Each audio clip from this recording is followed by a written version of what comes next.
नमस्कार, आप देख रहे हैं महानदी न्यूज़। दर्शकों, आज हम ऑडिटोरियम आए हैं। रायपुर राजधानी में देख सकते हैं आप तमाम आदिवासी जनजाति महोत्सव छत्तीसगढ़ मेला का आयोजन किया गया है। यह देश भर के तमाम अलग अलग आदिवासियों को एमएसएमई के तहत तमाम उनके ही एरिया के, उनके ही प्रदेश के तमाम जड़ी बूटियों को, उनके अपने देसी खाने पीने के सामान को लेकर के जो आर्ट है, जो संस्कृति है, उन्हें बढ़ावा देने के लिए यहाँ एक कार्यक्रम रखा गया है, जिसमें तमाम अतिथि अभी ब्रिजमोहन जी आए हुए हैं। इसके बाद टीएस बाबा आएंगे और हम आपको पल पल की खबर बताएंगे कि आखिर यहाँ कुछ खास क्या होना है, क्या नहीं होना है। आप देखते रहिएगा। हम आपको यहाँ के जो मेन कार्यकर्ता संचालक है, उनमें से जो सदस्य हैं, उनके बारे में भी उनसे भी बात करेंगे और आपको हर एक खबर बताने की कोशिश करेंगे। जी हाँ।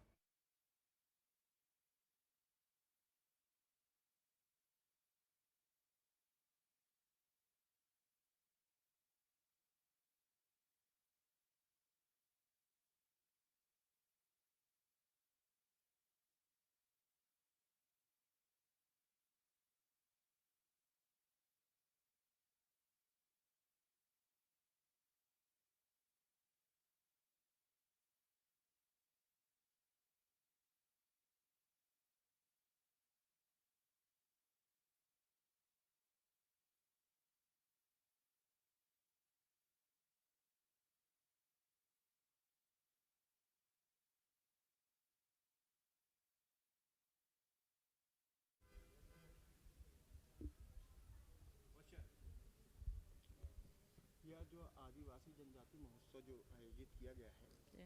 इसका उद्देश्य क्या है और ये आपका प्रोग्राम अभी जो है जो कल चल रहा है, ये कितनी देर चलेगा, इसमें क्या क्या उद्देश्य है और क्या क्या लोग इसमें शामिल हो रहे हैं? हाँ, मैं नीता चौरसिया हूँ।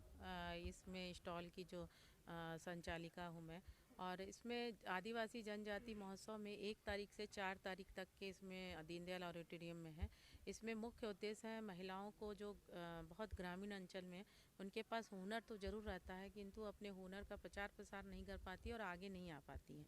ये हम लोगों ने जो एमएसएमई से के माध्यम से इनको हम आगे लाने की पूरी कोशिश की है। इसमें ऐसा है कि उनका स्टॉल जो है निःशुल्क रहेगा और उनको आने जाने और रहने का खर्च के साथ साथ में उनको स्टॉल का भी खर्च दिया जाएगा। उसमें जो उनका आर्जन होगा वो उसमें हमारा कोई हस्तक्षेप नहीं रहता, वो वापस अपना ले जाते हैं। इससे उनको प्रोत्साहन मिलता है और घर में भी उनको यह प्रोत्साहन मिलता है कि हम उसको जब सभी खर्च के माध्यम से उसको यहाँ बुलाते हैं, तो जैसे दबे हुए संस्कृति हैं, जैसे गोदना आर्ट है, उसको पहले महिलाएं अपने साड़ियों में करके पहनती थी। जैसे पुराने ज़माने में मिठाइयाँ क्या होता था, घर में ही बनाती थी, पर आज जाते हैं मार्केट में ख़रीदने के लिए, वो सब विलुप्त होते जा रहा है। जैसे बहुत सारी जड़ी बूटियाँ हैं। जड़ी बूटियाँ ऐसी हैं कि यह शुगर है, बीपी है, पहले के ज़माने में कूट उट के दे देते थे। हड्डी टूटा है तब भी ठीक हो गया, शुगर है तो बीपी है सब भी ठीक होता है, वो सब विलुप्त है। तो उसको एक मंच पे हम लोग लाने की पूरी कोशिश कर रहे हैं। यहाँ पे आप देखेंगे कि मिट्टी के बने बर्तन है, उसमें नक्काशी किया हुआ महिलाओं के द्वारा है। और फ्लावर है जो हम लोग लेके जाते हैं, किसी को देते हैं, तो वो प्राकृतिक चीज़ है, वो 24 घंटे में ख़राब हो जाता है।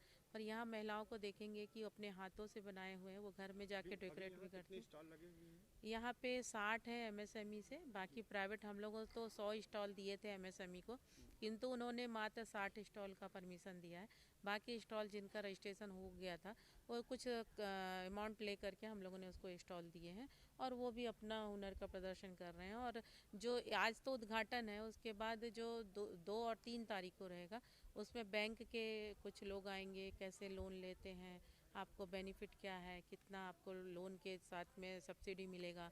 उसके बाद में डाकघर से आएंगे, पैकेजिंग वाले आएंगे, कैसे पैकेजिंग हो, आप बहुत अच्छा सामान तो बना लेते हैं, किंतु उस सामान का आप बाहर में जाके किस प्रकार से बेचना है वो आपको नहीं मालूम है, तो उसमें शासन जैसे कि नाड़ी का जो है, एक जो होता है नाड़ी वैद्य जी और एक नाड़ी पद्धति, जी तो नाड़ी पद्धति अभी बहुत विलुप्त होती जा रही है। बिल्कुल। ऐसे में आप लोग क्या कर रहे हैं आगे लाने के लिए, और ये भारतीय सनातन धर्म से भी जुड़ा हुआ एक जी सब्जेक्ट है, जी तो इसको आप किस तरीके से भी जो है समायोजन कर रहे हैं जी लोगों के लिए? बिल्कुल।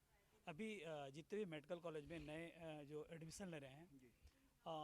पूरे ज़ोर शोर से इसके ऊपर जोर दे रहे हैं कि जो नाड़ी विद्या है, जो प्राचीन विद्या है, वो एक विलुप्त के कगार पर है। तो कोशिश की जा रही है। मैं खुद एक अंतर्राष्ट्रीय नाड़ी वैद्य की तीसरी पीढ़ी हूँ। मेरे दादाजी मेरे गुरुजी रहे हैं और कई बार मुझे छत्तीसगढ़ का प्रतिनिधित्व करने का मिला आयुर्वेद का, और तो बाहर भी मैंने जब भी मुझे मौका मिला मैंने आयुर्वेद के बारे में, नाड़ी विद्या के बारे में बताया। और यहाँ इस बारे में ये कोशिश हो रही है कि यहाँ पे जितने भी कॉलेज वगैरह हैं, जब जब ज़रूरत पड़ती मुझे बुलाते हैं, मैं ज़रूर इस बारे में जागृत करने की कोशिश करता हूँ और पूरी कोशिश हो रही है। और ख़ासकर जैसे कोई भी कॉलेज हैं, मेडिकल कॉलेज हैं, उनके जो डीन हैं उनको मैं ज़रूर से कहना चाहता हूँ कि जितने भी विलुप्त के कगार पे ये नाड़ी विद्या है उसे कोशिश करें। हम जैसे लोग जो पारंपरिक नाड़ी विद्या हैं, हम लोग ट्रेडिशनल हैं, तो उनको बुलाएं और बीच बीच में इसके ऊपर एक कार्यशाला रखें, तो रखते हैं। और ये छत्तीसगढ़ महतारी की आज हमारे छत्तीसगढ़ के रायपुर में आदिवासी जनजाति महोत्सव के माध्यम से हमारे जो ट्राइबल हैं, आदिवासी हैं, जनजाति समाज के लोग हैं और गांव में रहने वाले लोग हैं, वो जो छोटे छोटे उत्पादन करते हैं और उस उत्पादन को बाजार कैसे मिले, उनको पहचान कैसे मिले, और इस दृष्टि से पूरे देश में ये आदिवासी जनजाति महोत्सव सभी राज्यों में मनाया जा रहा है। और उसके तहत आज हमारे रायपुर में हमने स्टॉल घूमे, उसमें झारखंड से, मध्य प्रदेश से, उड़ीसा से, छत्तीसगढ़ से हमारे जनजाति समाज की महिलाएं, उन्होंने अपने स्टॉल लगाए। बचपन में तो हमको हाथ से बनी हुई चीजें देखने के लिए मिलती थी और घर में भी हम उपयोग करते थे, परंतु धीरे धीरे ये चीजें लुप्त हो गई, मशीनीकरण हो गया। हमारे जितने ग्रामीण कलाकार हैं, हमारे जितने जनजाति कलाकार हैं, उनकी रोजी रोटी की समस्या पैदा हो गई। परंतु आज भी विदेशों में उनकी कलाकृतियों की, उनकी शिल्प की मांग है। हमारे छत्तीसगढ़ के बस्तर में बनने वाला बैग मेटल, डोकरा क्राफ्ट, हमारे यहाँ की कोसे की साड़ियां, आज भी इनकी डिमांड पूरे विश्व में है, परंतु उनको बाजार नहीं मिलता है, उन कलाकारों को, उन कारीगरों को रोजगार नहीं मिलता है। और इसलिए केंद्र के सूक्ष्म लघु उद्योग मंत्रालय ने इस कार्यक्रम के माध्यम से कि उनको बाजार मिले, उनको सहायता मिले, उनके प्रोडक्ट को लोग खरीदे, लोगों को जानकारी मिले। हमारे पुराने राज्यपाल थे शेखर दत्त जी, वो तो कहते थे कि जो कलाकार जिस आर्ट को बनाता है उसका नाम उसमें होना चाहिए कि फलाने कलाकार का ये आर्ट है, तो उसकी एक पहचान बनेगी। और ये कार्यक्रम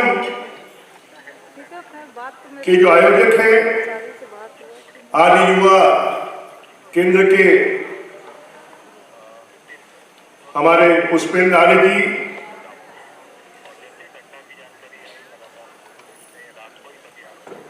चौरसिया जी, मनोज ठाकरे जी, वंदना जी, शैलेंद्र जी और सभी यहाँ पर जितने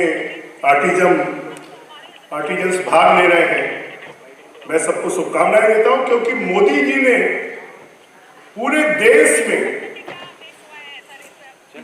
कि चाहे वो बस्तर में हो, चाहे आसाम में हो,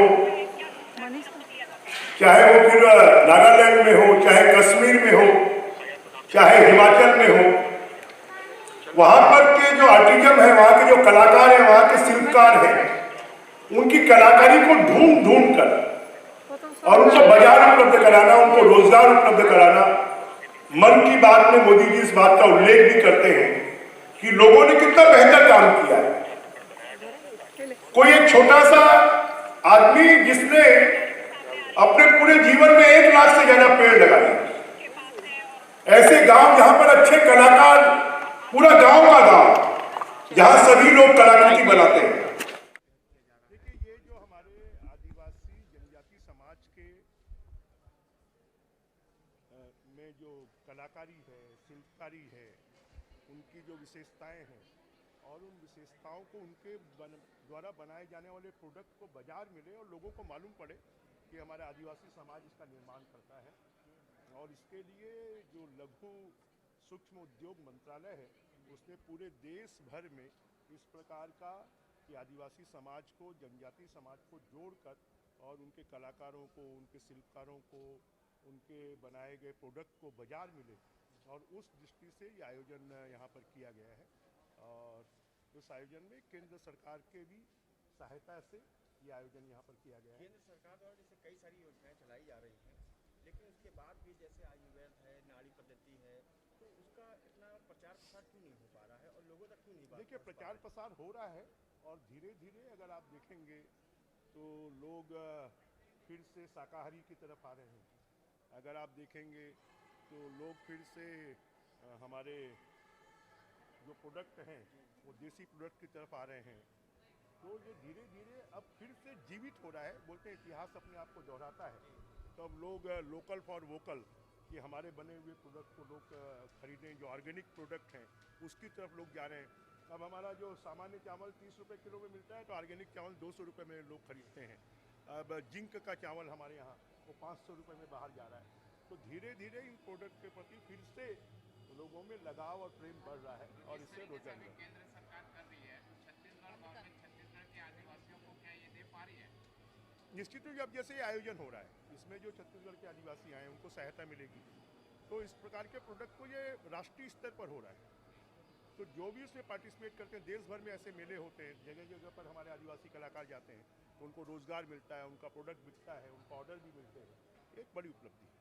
जो आदिवासी, जैसे अभी बात हो रही कला की, तो कला और संस्कृति में जो है सरकार जो है, चाहे पिछली सरकार रही हो चाहे वर्तमान सरकार रही हो, कलाकारों को उतना क्यों विकास नहीं दिया कर पाई है? शायद आपको मालूम नहीं है, अगर पिछली सरकार में आप देखें तो 5000 से ज़्यादा कलाकारों को और रोजगार मिलता था जिले जिले स्तर पर। परंतु इस सरकार के राज में खाली वो छत्तीसगढ़िया की बात करते हैं, गाते उनकी हैं परंतु खाते दूसरों की।